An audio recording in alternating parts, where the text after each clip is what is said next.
So I remember when I was like, I don't know, like 10 years old or so, I remember I was standing in front of my mirror, just like with just my shorts on, flexing as hard as I could, because every essence of me wanted to be the Incredible Hulk.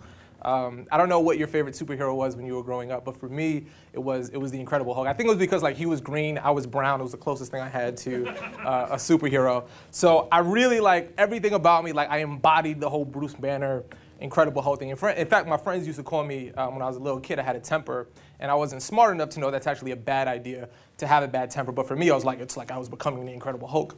And then this one day, this kid beat me up when I got too mad, and I realized having a bad temper probably isn't the best strategy for ongoing physical safety and success. But I remember falling in love with that character, the Incredible Hulk. He was this normal guy, he liked science, and then something crazy happened, and he had these amazing magical superpowers. And what I'm going to share with you today is how every single one of you, no matter who your favorite superhero is, I'm going to show you how you actually can become a superhero, cape and tights optional, in how people perceive you, the legacy that you leave behind, and all of the cool things that happen in your life. I'll show you a great strategy on how you can actually hit superhero status.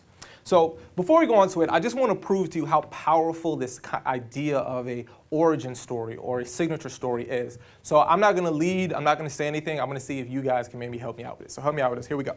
OK, who can tell me the background story of Superman? What was his deal? What happened with him? Yeah. Born on planet Krypton. Born on planet Krypton. Going to explode. His parents put him in a spaceship. Put him in a spaceship. Send him to Earth. He was found by human parents and raised from a small age. Farm boy, good old boy, raised on the farm, and then one day he figures out what? He's got superpowers. He can fly, he can shoot things. He's an amazing guy, and he does all these cool things, and he lives his life mild-mannered by day and does cool things at night. So what's your name, brother?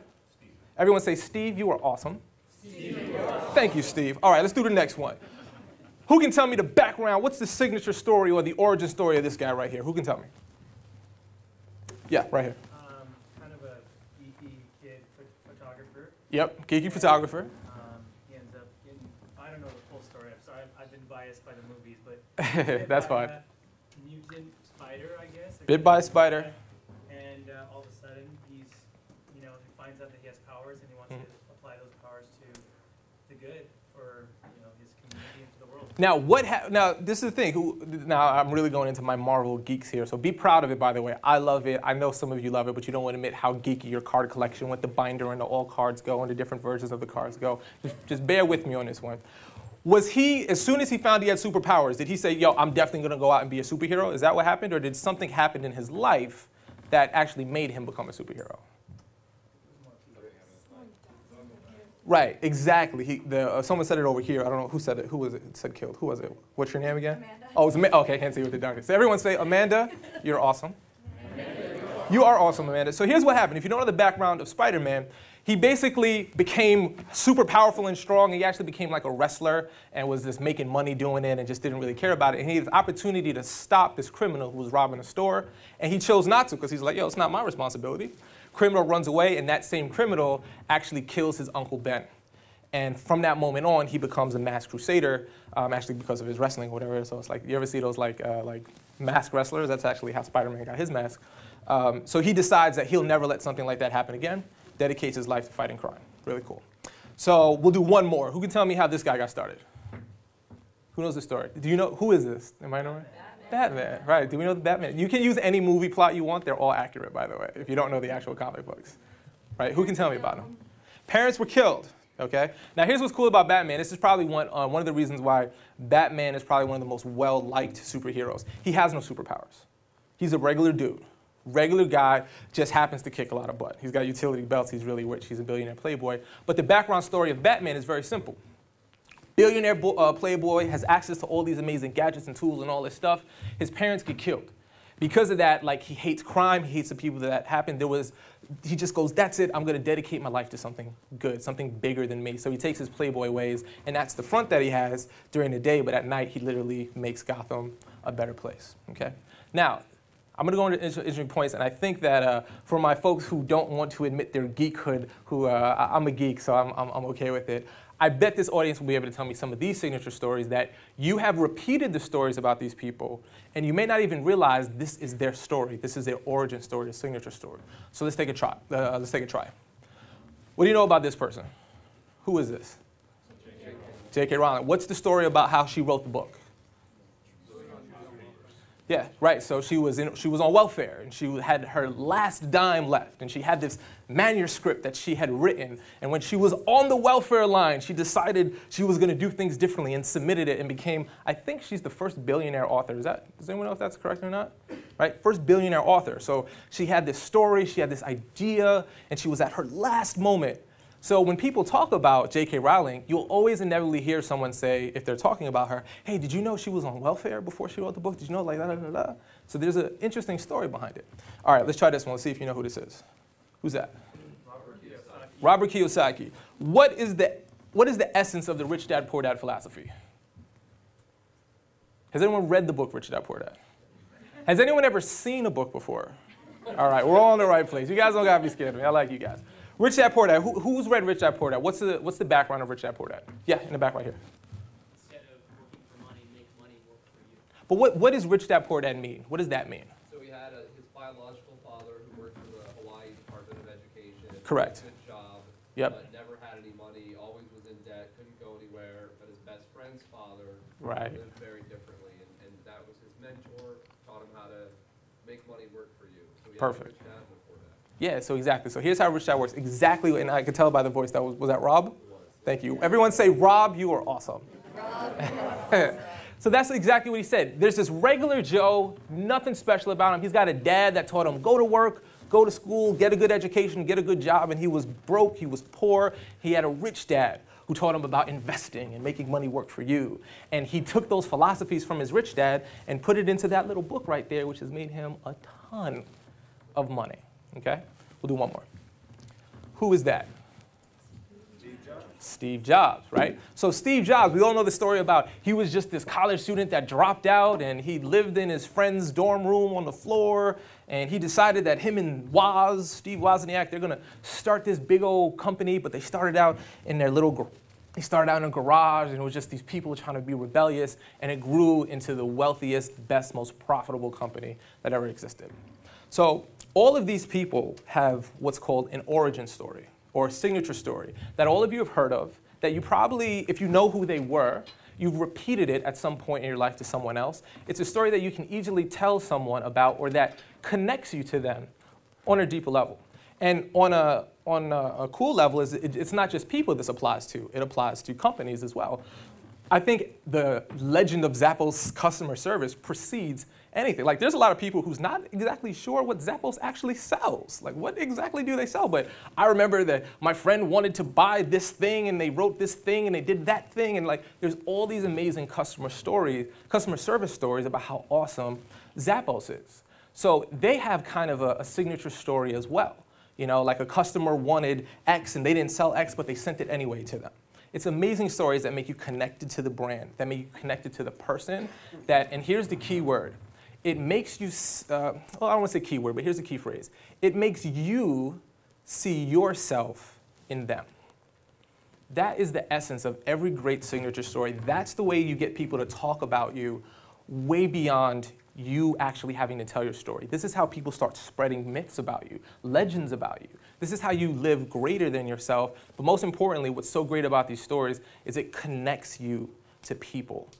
People hear that story, and even before you walk into the room, they're like, man, I heard about, so-and-so. In my particular case, I grew up on welfare in the projects of Brooklyn, New York.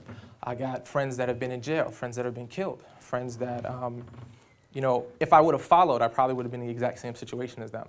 And I made a different choice than them. I went to college, and college really changed my life. I met great people like Michael Simmons, like Sheena Lindahl, like Sarah Green. And they've completely helped change my life and has been able to build $1 million business because of it.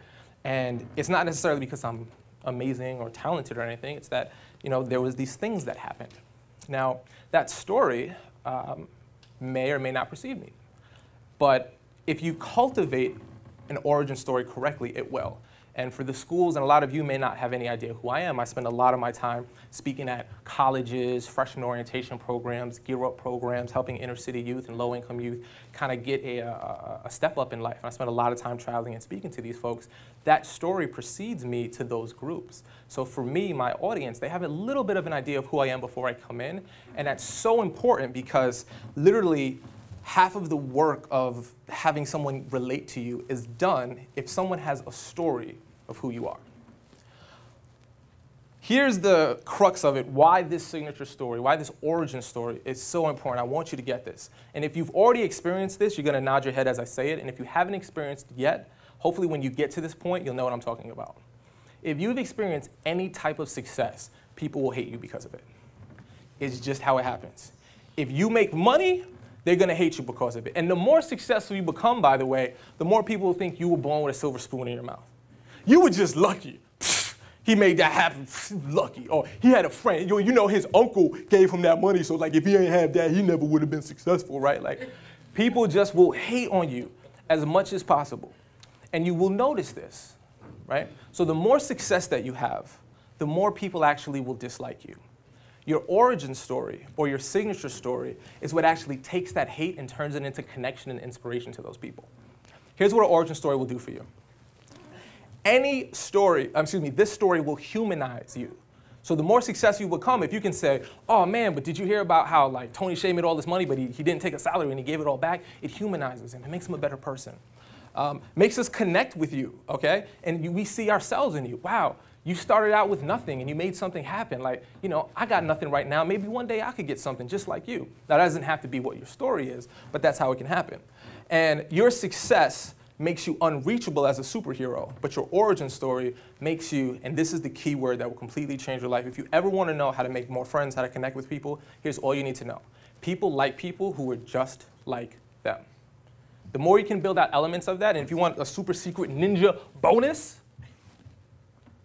people connect on emotions, principles. They're not going to connect. If you have a tech company, I have a lot of friends that have tech companies. I have no idea what they do for a living, right? Zero clue. But we understand what the entrepreneurial journey is like. We connect on principles. That's what connects people. So I'm going to show you, oh, and a little bonus for you. People always like an origin story because they feel like they know you. There's like a peek behind the curtain, if you will. You know, like if you've ever seen MTV Cribs, you're like, how does so-and-so live? And then when you realize their life is just crazy baller, you actually hate them a little bit more. So they missed it, okay?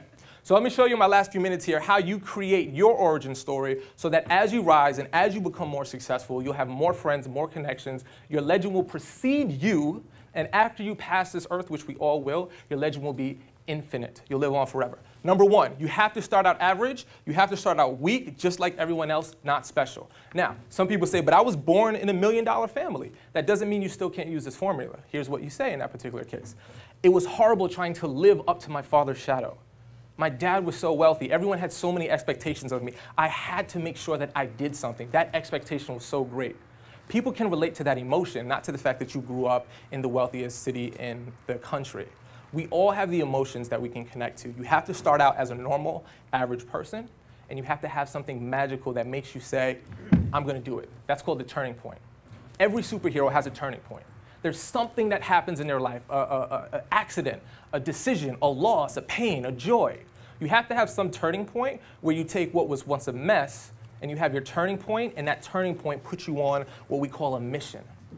I lost someone that I loved. I never wanted to live my life knowing that this person died in vain. So I went on a mission to make as much money as I can so I can help as many people as I can. People can get behind that story. If you just want to make a lot of money to make it rain in the club, they can't get behind that. But they can get behind you doing a mission to build a relationship or to help someone's legacy live on stronger, okay? Number four, what you stand for has to be bigger than yourself. It can't be you did this because you wanted to be successful and you wanted to show everyone how awesome you are. It has to be about a greater good. The Downtown Project is a perfect example of that. This is a greater good for the community at large. People can get behind something that's bigger than you. So whatever your signature story, whatever you're doing, whether it's being an architect, an accountant, an entrepreneur, the reason you're doing it has to be huge. And you can create whatever you want that to be, as long as it emotionally connects to everyone else. And finally, please, you can be a supervillain or you can be a superhero. All of this stuff, supervillains have origin stories. The tools and strategies you can use to be successful. I mean, the only difference between someone like Hitler and someone like Gandhi was intent. They had the same type of persuasion. They had the same type of skill sets. As you become more successful, you have a duty, you have a calling to be good. So thank you guys for your time. If you guys want to stay in touch with me, hit me up on Twitter, YouTube. You're awesome. Do me a favor, just for poo-poos and ha-has, turn to the person next to you, give them a high five, say you're awesome. Thank you.